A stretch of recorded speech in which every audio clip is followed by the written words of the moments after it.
Who wrote this? This is hot garbage. Oh, crap. I did. So how many times has that been you? When you look back at your own code a month, a year later, and thought, what was I thinking? Writing SQL that's maintainable, not just for you, but for others, is critical to the longevity of your code and your pipelines. If you want to learn how to write SQL that is not only maintainable, but continues to work and long into the future, then settle in, because I'm about to share with you the top tricks on writing SQL that saves you time, reduces errors, and makes everyone's life easier. Let me know down in the comments what you think is the biggest barrier to writing maintainable code that is long lasting. So, if I don't cover it in this video, I'll be sure to look at your comments and address it in a future video. For those of you that may be new to the channel, I'm Chris, and today I'm going to be sharing with you the maintainability tricks that I have learned over my 25 years of experience in the data careers. I'm going to start with writing meaningful names. So this is a super basic one. Let me set up the scenario for you. You get a one-time request that is needed as soon as possible. You quickly throw together some queries and get the data out. But while doing it, you're in a hurry and just use generic names. Views are haphazardly kind of thrown together. Fields are poorly named. It's just not pretty, but you got it out in the time that they wanted it. This is something that happens all the time to data professionals, whether you're an analyst or an engineer or even a scientist, and we've all fallen into this trap. Here's the kicker. That one-time request is almost never, ever just a one-time request. A quarter rolls by, a month rolls by, or even a year goes by, and they need it again. Are you going to remember a year ago what you did and those haphazardly named fields and views? You've got something out there called Dave's query and you don't remember what it was. Well, you're just never going to remember what you did the last time or how you did it, or where it is for that matter. And it happens to us again all the time. So how do you avoid this? You treat every request like it's going to be a recurring request. Always use descriptive, meaningful names for your tables, views, and columns. Don't just name something dv_request or Dave's table. Take the right amount of time to name things correctly. So whether it's you or someone else coming in, they can easily pick it up and take care of whatever the request is. So there's a concept in programming called spaghetti code that it basically means that the code is a little bit all over the place and hard to follow. And trust me, you do not want your code to look like a tangled mess. It's just not fun to work with. Think of it like trying to untangle a ball of yarn. Instead, let's try to keep things neat, readable, easy to follow. Consistency is key when it comes to formatting and naming conventions. When everybody follows the same rules, it becomes so much easier for everyone else to jump in and help when they need it and to understand the logic behind your queries without wasting a bunch of time deciphering what each part means. So here are some basic practices that you can implement right now. Number 1. Indent your SQL statements properly. Put each field or function on a separate line. Indent your on clauses under your join clause. Indent subqueries for easier readability so that people understand what goes with what. Indent multi-line case statements, again, so that it's easy to tell that this is all one case statement. Use uppercase for your SQL keywords like select and from, where, order by, join, and your on. And then use lowercase for your table and column names. And all these things make your SQL easier to read and understand. Now, I'm going to show you a couple of examples on the screen, and you're going to see what that looks like. So, let's look at this. You'll see that, again, each of the column names are on a separate line.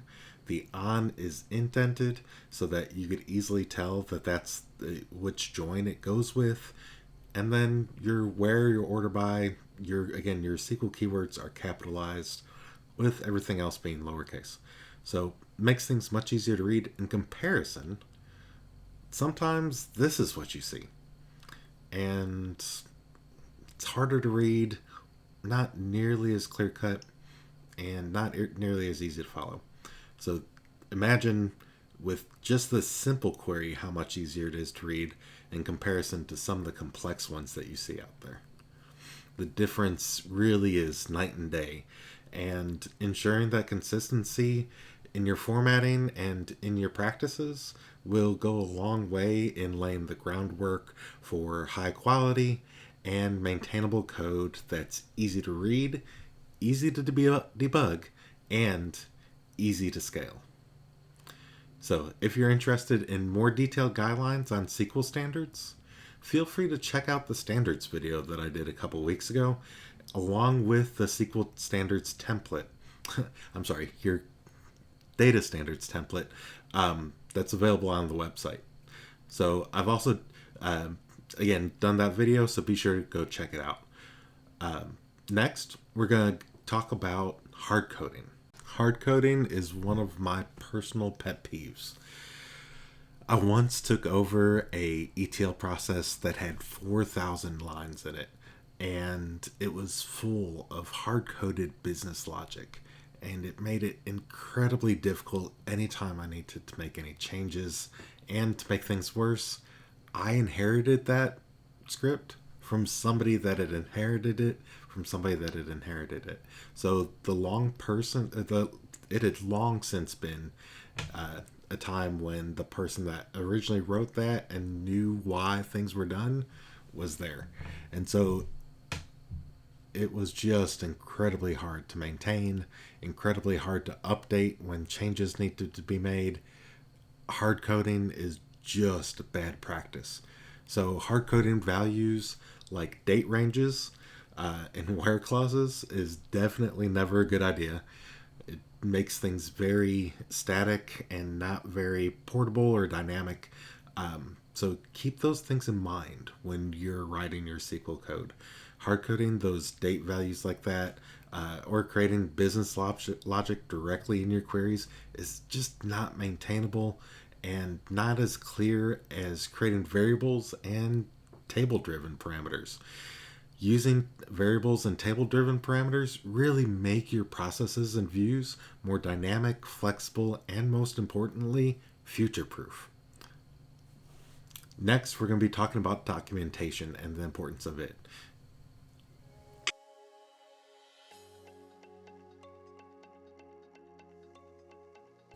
All right, so documentation. You've heard me harp on this before. Commenting and clearly documenting your code is you and your team's best friend when it comes to really writing maintainable and understandable code. Often, we're creating complex queries with multiple joins, nested functions, sometimes business logic, and case statements that really might not immediately be clear to somebody else that's picking it up and coming in and helping out with your code or taking it over from you. Or even yourself, if you look back at it several months or years down the line, coming back to it, it's sometimes hard to remember why you did something, especially if there's no documentation, no comments in your code. So commenting on why you've done certain nested replace functions or what a CTE or nested subquery is trying to achieve will really go a long way when you're revisiting those processes and when you're trying to transition it to somebody else. It can really save you time and frustration when you're trying to figure out what the hell was happening there, or what were you thinking when you wrote that code. So many times we, again, just like the beginning of the video, so many times we look back and we're like, what in the world was I thinking when I did this? Well, if you have comments in there, then you'll know. So again, my suggestion, especially for workarounds and complexity, you really should be clearly documenting and commenting, but don't overdo it. Nobody wants to read War and Peace when you're reading your scripts. Nobody's going to read through all that. Keep it short, keep it concise, and comment the complex things. You don't have to comment every individual thing. You don't have to comment why, an upper or a lower or an aggregate. Things that are commonplace that people will understand, you don't have to do. If you're nesting things, whether it be a function or a subquery, you're creating a CTE for something, it's probably a good idea to comment what that's for. Especially if it's something that is very specific, it's very specific use case to that particular process. So next, we're going to be talking really quickly about simplicity, and we'll get into that.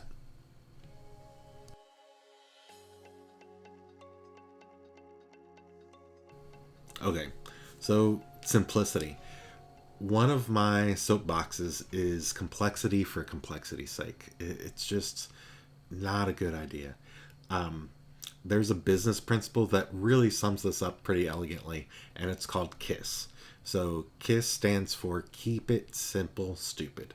And so that means it's just basically saying that the simpler you make it, the more maintainable and easier to understand it's going to be.